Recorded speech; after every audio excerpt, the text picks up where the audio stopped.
Assalamualaikum dan salam keusahawanan. Anda bersama dengan saya, Fatah Amin, untuk episod keempat program Sukses 4.0 dibawakan oleh SME Bank. Baiklah, pada minggu ini, sesi penjurian untuk cabaran pertama bakal diadakan. Sebelum saya mempersilakan semua peserta-peserta kita untuk masuk, jom kita saksikan terlebih dahulu kedudukan prestasi media sosial untuk peserta program Sukses 4.0. Mari kita saksikan.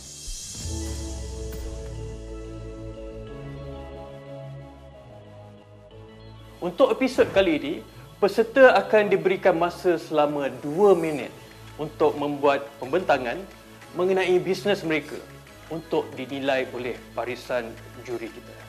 Baiklah, tanpa melengahkan masa, saya jemput peserta kita yang pertama, iaitu Syuhada Wow Sambal untuk memulakan sesi pembentangan. Persilakan. Saya adalah pengasas kepada jenama sambal goreng daging tumbuk yang pertama di Malaysia, Wow Sambal. Saya akan berikan kepada juri untuk dinilai. Okey, ini adalah harga kos kami, 40% kos pekerja. Gas adalah 24 sen, marketing kos adalah customer dengan harga RM25 dan harga kepada ejen RM20. Itu dia. Wow Sambal. Mungkin kita boleh teruskan untuk komen juri kita yang pertama. Saya nak komen sikit daripada segi logo ni.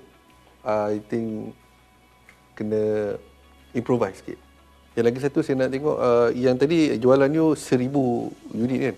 Ya, betul. Kalau 10,000 sebab dia kalau lagi banyak you punya production, so you punya production cost akan jadi kurang.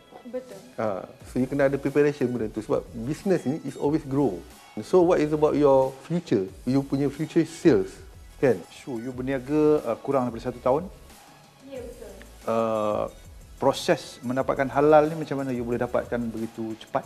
Halal kami dah apply dan dalam proses untuk menerima sijil halal tu.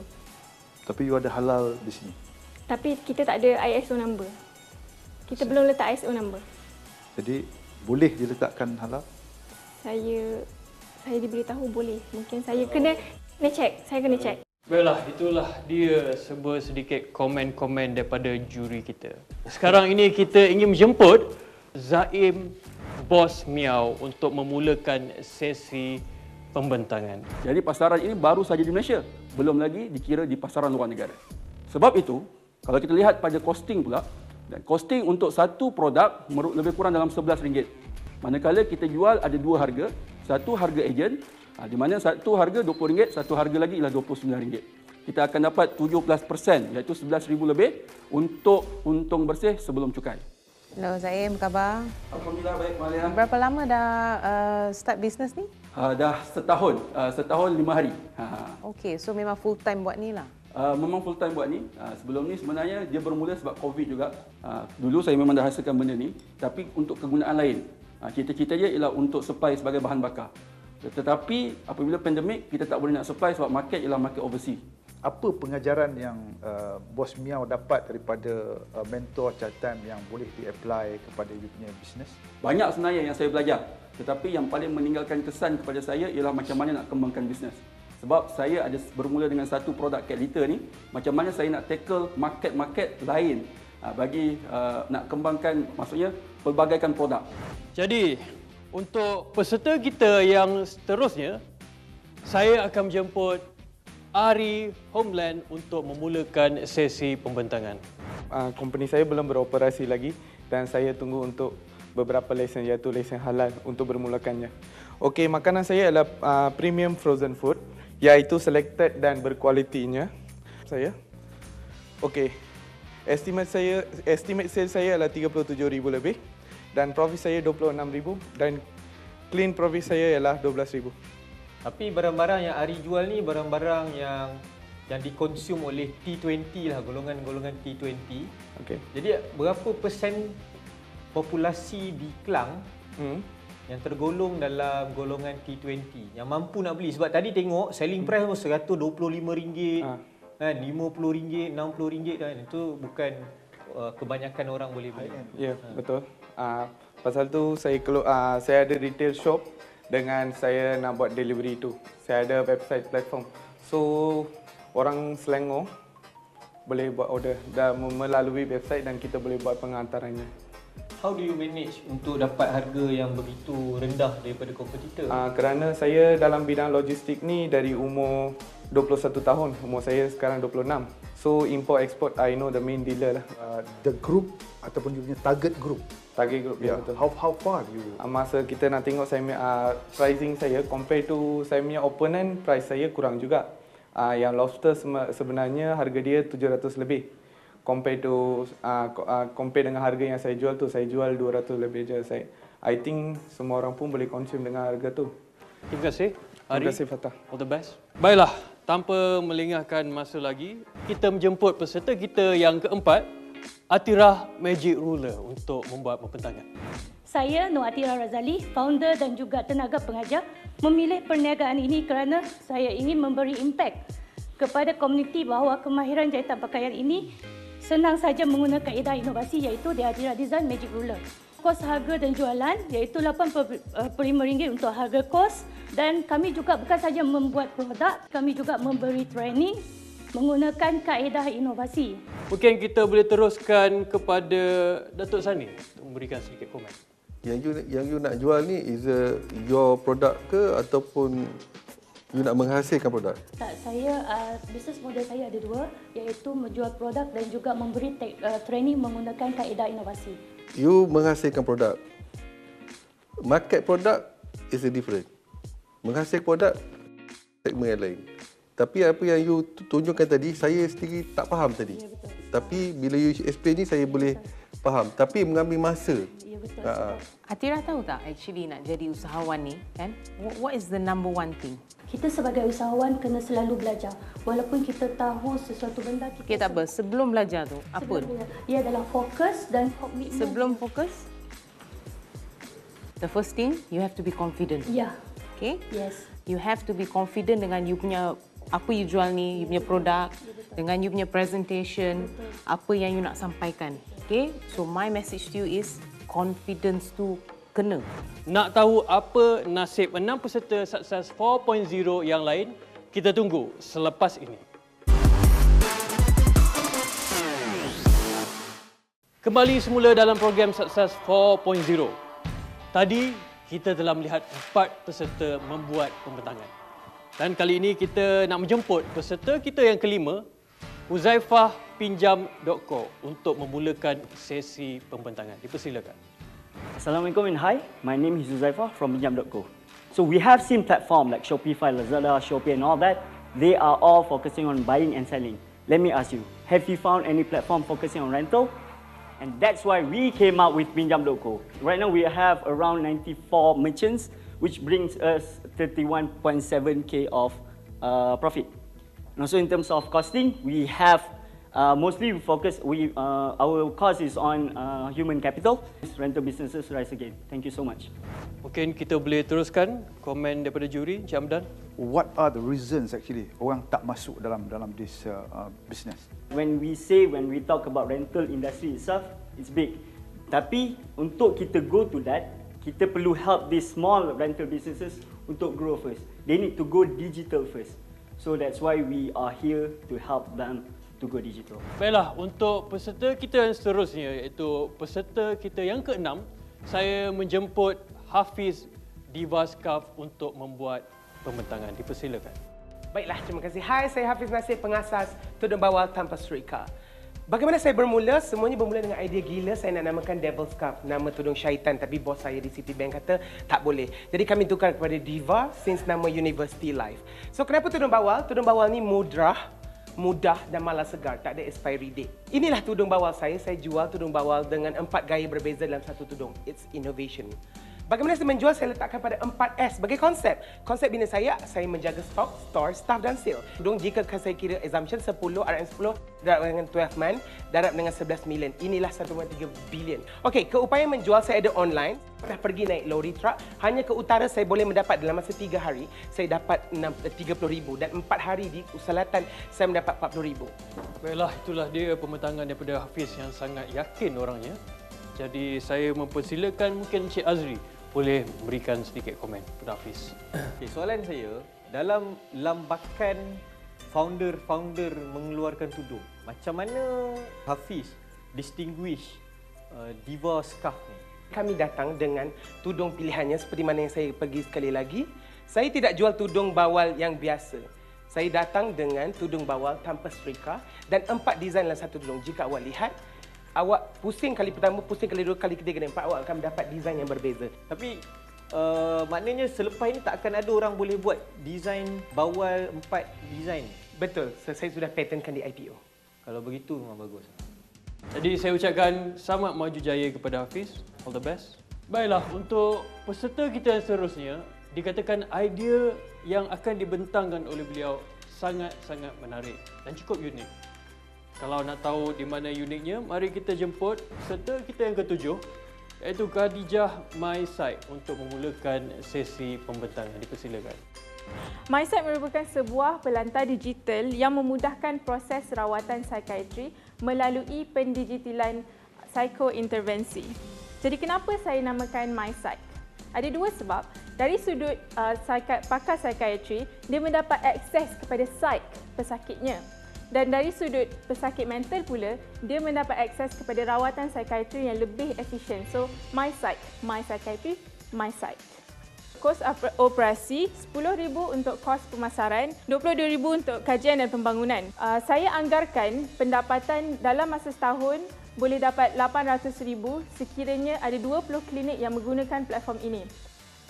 Dia punya investment berapa tu? Saya sekarang ni tengah dalam fasa product market validation. Kami tengah we are talking to psychiatrists and asking apa feature yang dia nak on the platform.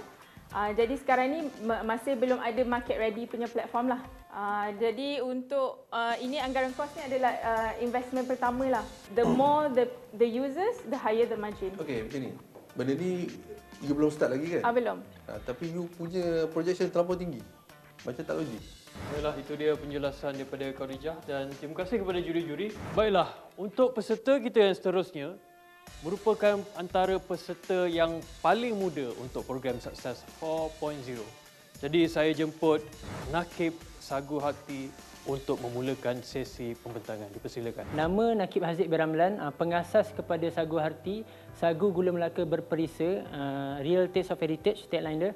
So kenapa saya buat Sagu Harti adalah yang pertama sekali, saya start dengan projek universiti, kemudian saya mula menjual bila saya nampak ada market dekat MSU tu, ramai orang yang tak tahu lagi kewujudan Sagu Gula Melaka ini dekat dalam Malaysia.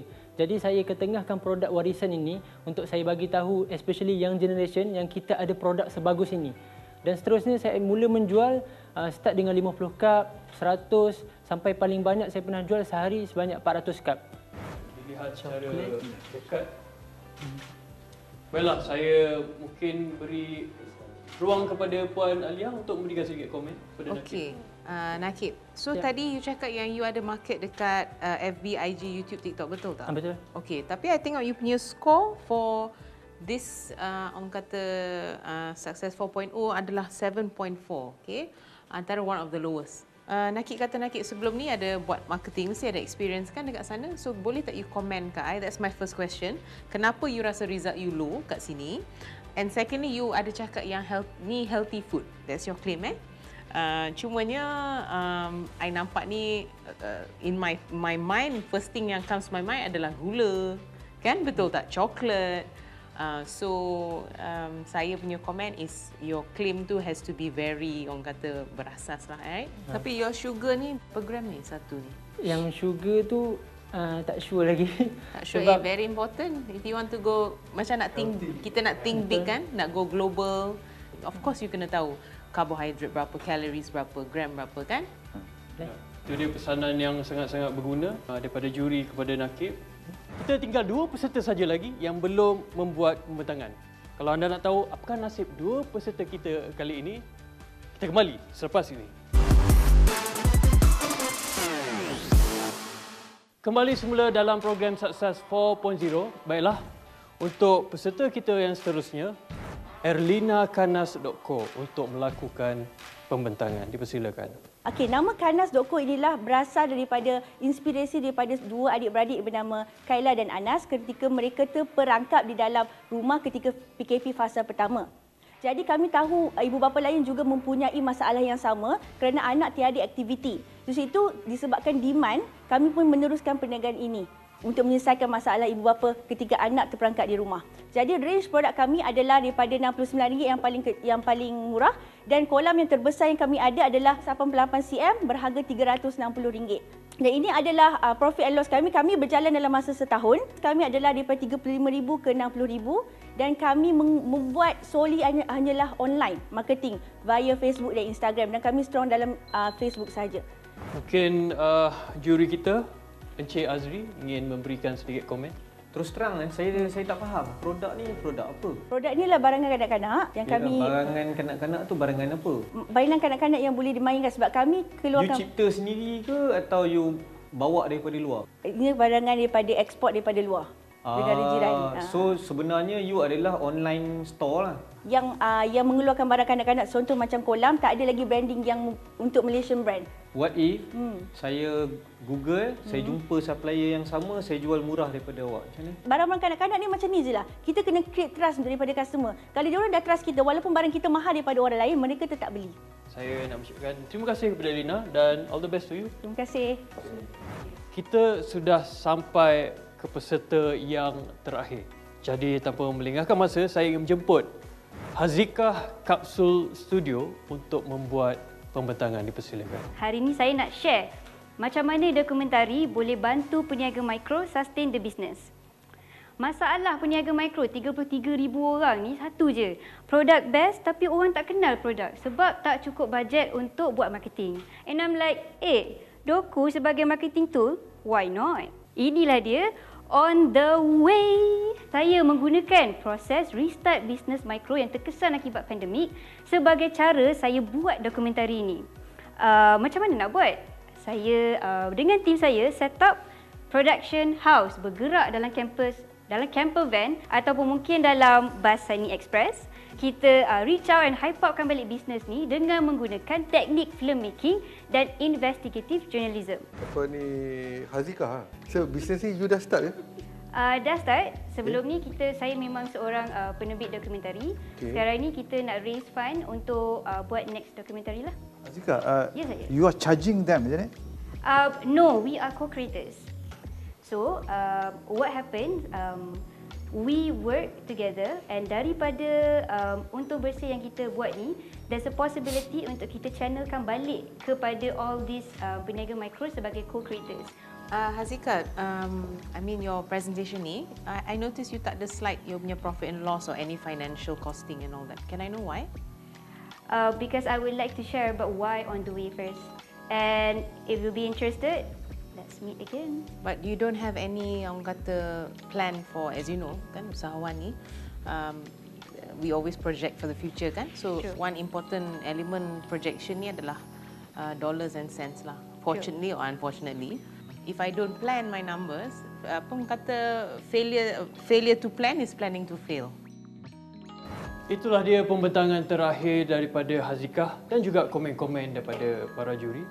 Baiklah, maka lengkaplah 10 peserta yang telah berkongsi idea bisnes mereka di hadapan para juri.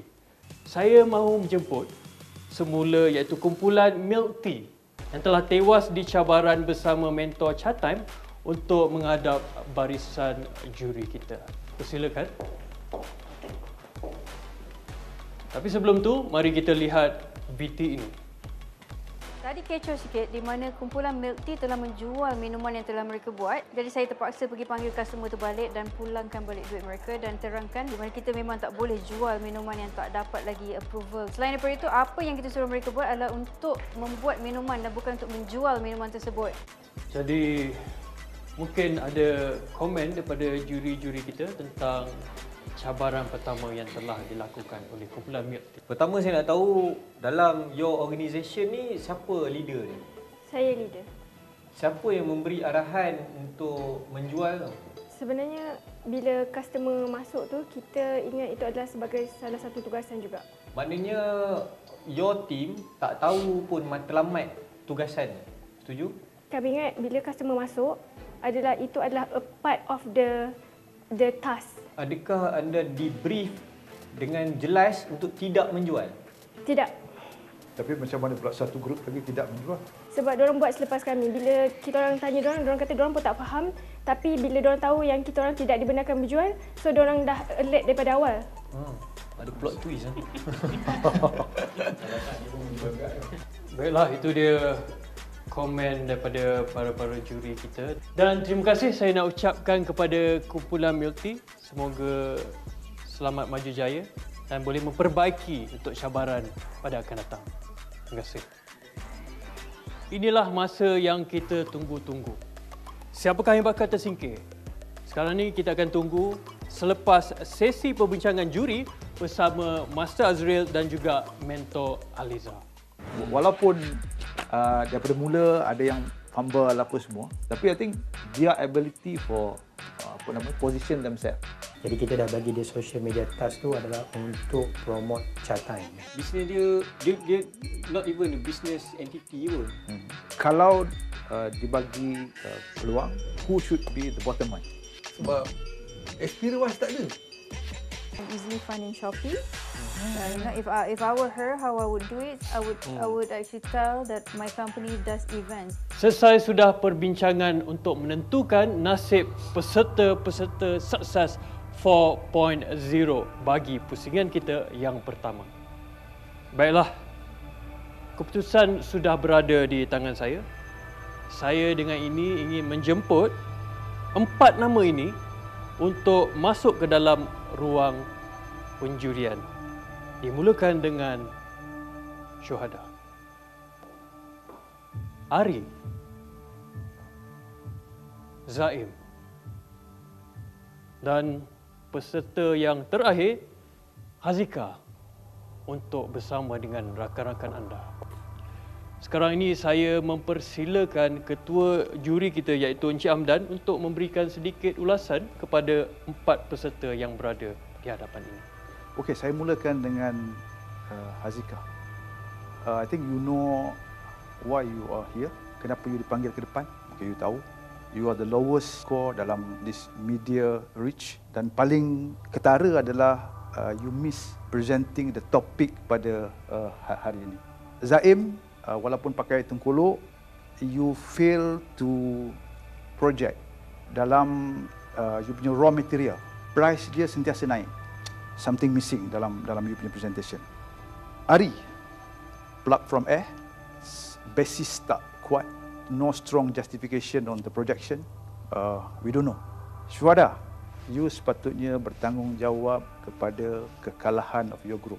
Bukan you juga ke yang bagi tahu dengan grup satu lagi bahawa sebenarnya kena ada ni. Masih ada harapan untuk anda berempat meneruskan perjalanan anda di sini. Atau mungkin anda berempat bakal disingkirkan.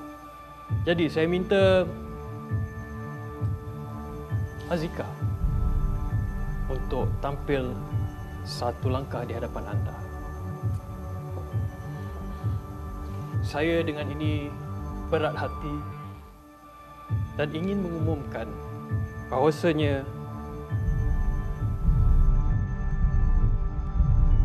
anda terselamat dan tiada penyingkiran untuk minggu ini.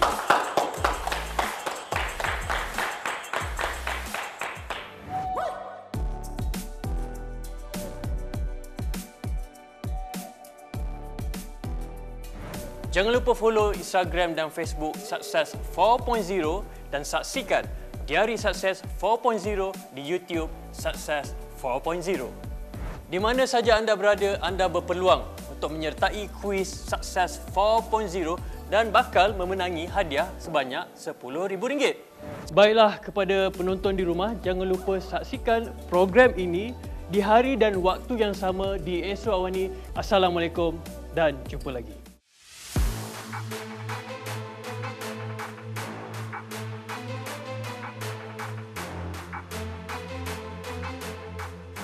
Dan dengan ini saya ingin mengumumkan peserta terbaik untuk pusingan pertama ini jatuh kepada Zaid.